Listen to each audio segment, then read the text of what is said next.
Hi there, it's Laura here, and this tutorial is going to go over a fancy card play technique called the direct finesse. So let's take a look at it. Now, so often you might find yourself with the position that in one hand you've got the ace and the queen, and the other hand you've got just a couple of small cards.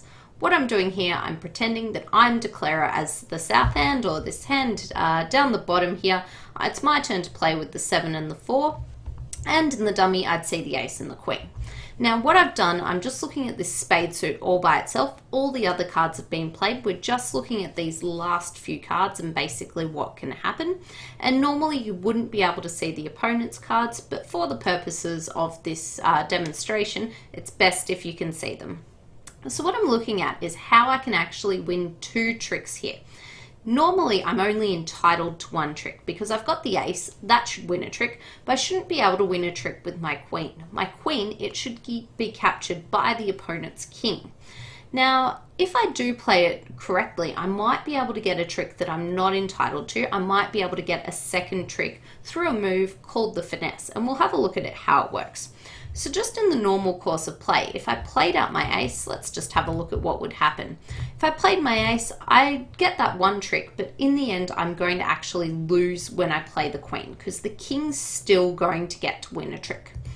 On the other hand, I've got a position where if I actually play and I play the queen at my second turn, so here it's West's turn, we'll just say they play the 8. If I play my queen now, I'm actually going to get a second trick from the suit. And that's because West has already played their card. We play clockwise and they've already played their card. They chose to play the 8. I've played my queen, and now because East can't beat my queen, I get an extra trick. I get to win that queen of spades, where normally I wouldn't have been able to win it because the king deserves to win a trick. Let's go back and just have a look at what would happen if West didn't play the 8, if they played the king themselves. Now, if they played the king here, I could actually capture it with my ace, and then what would happen is that my queen would be the highest spade that's left, and I'm going to get 2 tricks that way. So what I did was I was actually able to sort of capture the king in the process of playing, or almost, I guess, en passant, by using the power of my ace and my queen, sitting what we call over the king. Where here, what happened is that once I play my little card from south, if West just plays a small card, I can win my queen. If West plays their king, I can actually put in the ace, capture their king, and then my queen's going to win the trick. And so the key parts of doing this, what I had to do was I had to have the lead in the hand that didn't have the ace and the queen. So I had the lead down in my south hand and I played a small card towards my big cards. That's always a good strategy in bridge, playing little cards up towards big cards. Then after West played, what I did, if they played the king, I played my ace. But if they didn't play the king, they just played a small one, then what I do is I play my queen. And I'm going to get a second trick this way.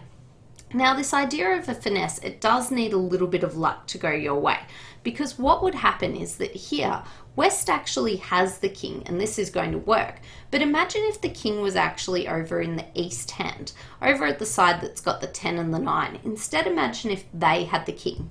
So what would happen is I'd play my queen, and if the king was actually in the other hand, they'd play the king on top of my queen, and the opponents would win the trick.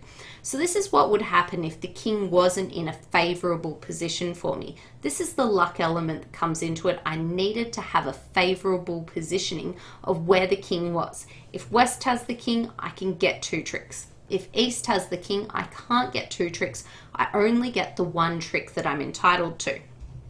Now, why do we want to do this if it's only going to work some of the time? Now, the reason we want to do this if it's only going to work some of the time is that if I just played my ace, I'd absolutely never get to score my queen. It's a 0% chance. On the other hand, if I do this finesse position where I lead a small one, and if they play the 8, I try to win the queen, it's going to work about 50% of the time.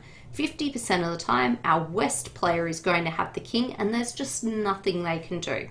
If the East player has the king, they'd be able to win the king now, but the point is I gave myself a better chance than my 0% chance if I just played out my ace. No one was going to play their king if I just played out my ace.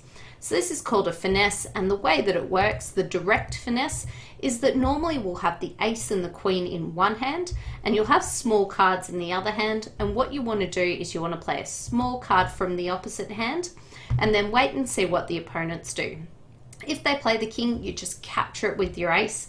If they don't play their king, what you do is you try to play the queen. And this will work about 50% of the time. If West had the king, they're going to be stuck and they don't get to win a trick. And if it was over with East, they will get to win the trick. But at least 50% of the time, you're scoring 2 tricks where you only deserve to do 1. So thanks for watching this video tutorial on the direct finesse. It's a common situation that comes up in bridge. It's a great card play technique, and if you can master it, what you'll find is that you get to score extra tricks when you don't necessarily deserve them. Thanks for watching, and we'll see you next time.